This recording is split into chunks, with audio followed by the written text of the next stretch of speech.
اعوذ باللہ من الشیطان الرجیم بسم اللہ الرحمن الرحیم یا ایہا الذین آمنوا اے ایمان والو اگر تم اطاعت کرو پیروی کرو الذین وہ لوگ کافرو جو کافر ہیں، اے ایمان والو اگر پیروی کرو تم کافروں کی یردو پھیر دیں گے لٹا دیں گے تمہیں اعلیٰ پر اعقابکم اپنے الٹے پاؤں فاپستان کالبو تو تم لوٹو گے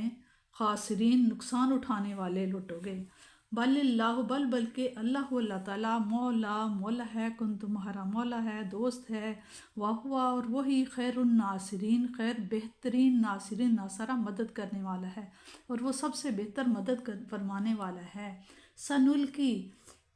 ابھی ہم ڈال دیں گے قریب ہم ڈال دیں گے فی قلوبی قلب دل تمہارے دلوں میں الذین وہ لوگ کافرو جو کافر ہیں،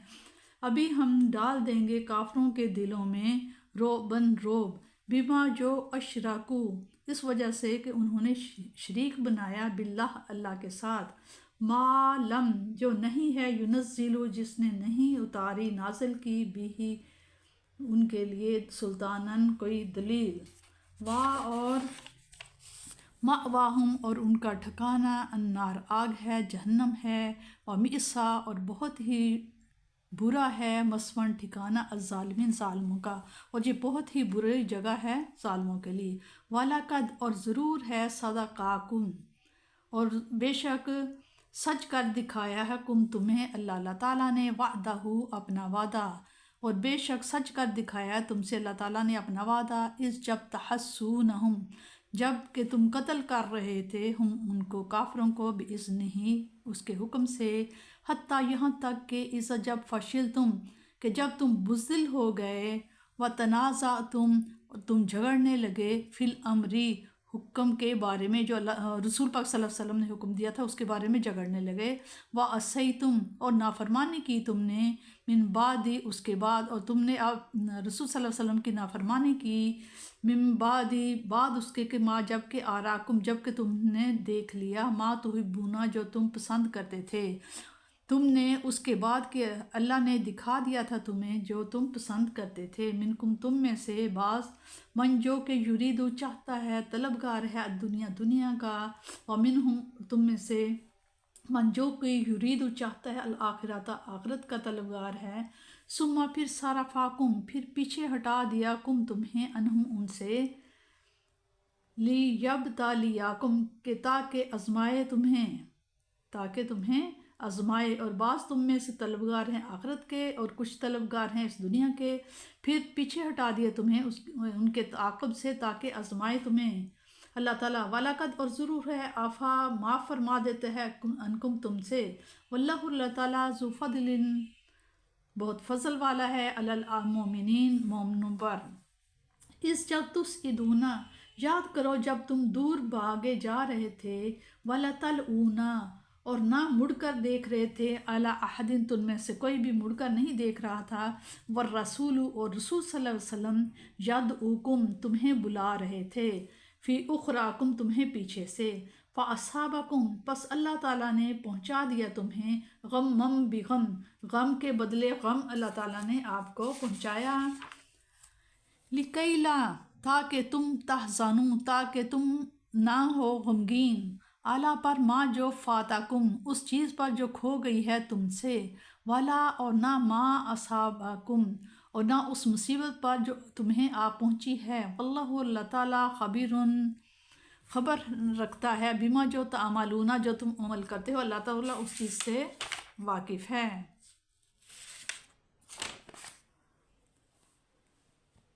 جنگ احد میں ہی اس کا مظاہرہ جنگ احد میں ہی ہو گیا تھا کفار نے پلٹ کر عقب سے حملہ کر کے مسلمان کو سر سیما کر دیا تھا ان کی صفیں درہم برہم ہو گئی تھیں ان کی کثیر تعداد شہید اور فوج کا بیشتر حصہ بری طرح زخمی ہو چکا تھا اگر وہ اس وقت مدینہ پر یلغار کرتے تو ظاہری حالات ایسے تھے کہ شاید انہیں کسی قابل ذکر مزاحمت کا سامنا نہ کرنا پڑتا لیکن اللہ تعالیٰ نے ان کے دلوں کو اتنا مرعوب اور خوفزدہ کر دیا کہ انہوں نے وہ مہم جس کو پایہ تکمیل تک پہنچانے کے لیے وہ پورے تمطراق سے آئے تھے اور اپنی عورتوں کو بھی ساتھ لائے تھے، اس کو نامکمل چھوڑ کر واپس ہونے میں ہی اپنی عافیت سمجھی۔ راستہ میں انہیں اپنی اس غلطی کا احساس بھی ہوا کہ وہ اپنے کام کو ادھورا چھوڑ کر جا رہے ہیں، چنانچہ انہوں نے واپسی کا قصد بھی کیا، لیکن ہمت نے جواب دے دیا۔ الٹا زخم خوردہ وہ مسلمانوں نے اپنے نبی صلی اللہ علیہ وسلم کی قیادت میں مدینہ سے 8 میل دور حمراء الاسد تک ان کا تعاقب کیا۔ رعب بھی فتح یابی کا بہت بڑا سبب تھا۔ بسا اوقات دشمن لڑے بغیر ہتھیار ڈال دیتا ہے، اور حضور نبی کریم صلی اللہ علیہ وسلم کی خصوصیات میں سے یہ بھی ہے کہ دشمن 1 ماہ کی مسافت پر ہراساں رہتا تھا۔ برا رضی اللہ بن عازب فرماتے ہیں، احد کے دن جب ہمارا مقابلہ مشرکین سے ہوا تو حضور صلی اللہ علیہ وسلم نے تیر اندازوں کے ایک دستہ کو عبداللہ بن جبیر کی عمارت میں درہ پر متعین فرمایا اور انہیں حکم دیا کہ چاہے ہمیں فتح ہو یا شکست، تم اس صورت میں اس جگہ کو نہ چھوڑنا۔ جب لڑائی شروع ہوئی تو مسلمانوں نے کفار کو بھاگنے پر مجبور کر دیا۔ ہم نے ان کی عورتوں کو دیکھا کہ وہ پہاڑ میں ادھر ادھر حواس باختہ ہو کر بھاگ رہی ہیں، انہوں نے پانچے اوپر چڑھائے ہوئے ہیں، ان کی پنڈلیاں برہنہ ہو رہی ہیں اور ان کی پازیبیں نظر آ رہی ہیں۔ جنگ کی یہ حالت تھی اور مسلمانوں نے غنیمت غنیمت کہنا شروع کر دیا۔ تیر اندازوں کے دستہ نے بھی غنیمت جمع کرنے میں شریک ہونا چاہا۔ عبداللہ بن جمیر نے انہیں کہا کہ ٹھہرو، کیا حضور صلی اللہ علیہ وسلم نے تمہیں حکم نہیں دیا تھا کہ یہاں سے ہرگز نہ ہٹنا؟ لیکن وہ وہاں نہ ٹھہرے۔ کفار نے پیچھے سے حملہ کر دیا اور مسلمانوں کے 70 آدمی شہید ہو گئے۔ برہ رضی اللہ فرماتے ہیں کہ ابو سفیان نے اونچی جگہ کھڑے ہو کر حضور صلی اللہ علیہ وسلم کا نام پاک لے کر پوچھا، کیا تم میں محمد صلی اللہ علیہ وسلم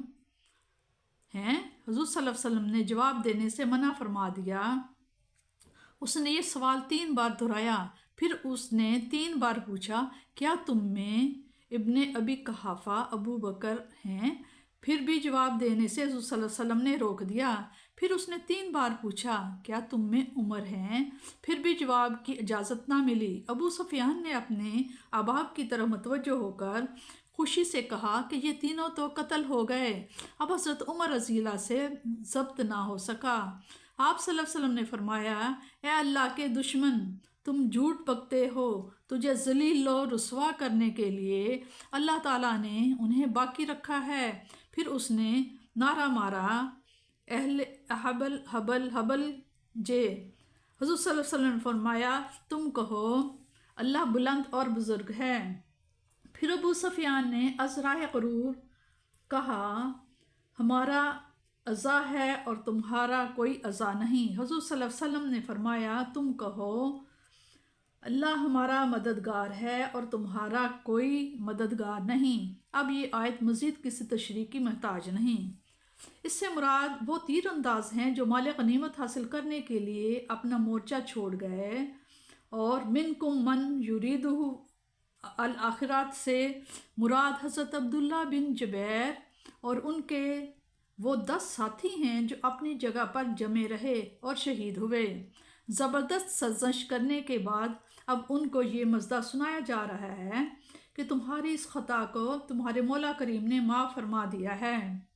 بے شک اللہ تعالیٰ مومنوں پر اپنا فضل و کرم فرمانے والا ہے۔ اس سے یہ واضح ہوا کہ جن سے یہ لغزش ہوئی وہ مومن تھے۔ اب جب اللہ تعالیٰ انہیں مومن کہے اور ان کی لغزش کو معاف کر دے تو آج کون ہے جسے یہ حق پہنچتا ہے کہ ان نفوس قدسیہ کے ایمان میں شک کرے یا ان پر زبان تن دراز کرے۔ دشمن کے ناگہانی 2 طرفہ حملہ سے جو دہشت اور خوف پھیل گیا تھا، اس میں بڑے بڑے بہادروں کی کمر ہمت ٹوٹ گئی، پاؤں ڈگمگا گئے اور جان بچانے کی فکر میں ادھر ادھر بھاگ کھڑے ہوئے۔ لیکن اللہ کا پیارا محبوب صلی اللہ علیہ وسلم اور سچا رسول صلی اللہ علیہ وسلم پہاڑ کی طرف اپنی جگہ پر جمع رہا، نہ دل میں ہراس، نہ چہرہ پر مایوسی، نہ زبان پر شکوہ اور نہ حرکت میں بے ضابطگی۔ شجاعت رسالت اور وقار نبوت کا صحیح مظاہرہ اسی روز ہوا۔ صرف 12 جان نثار پاس ہیں اور دشمن کا ٹڈی دل لشکر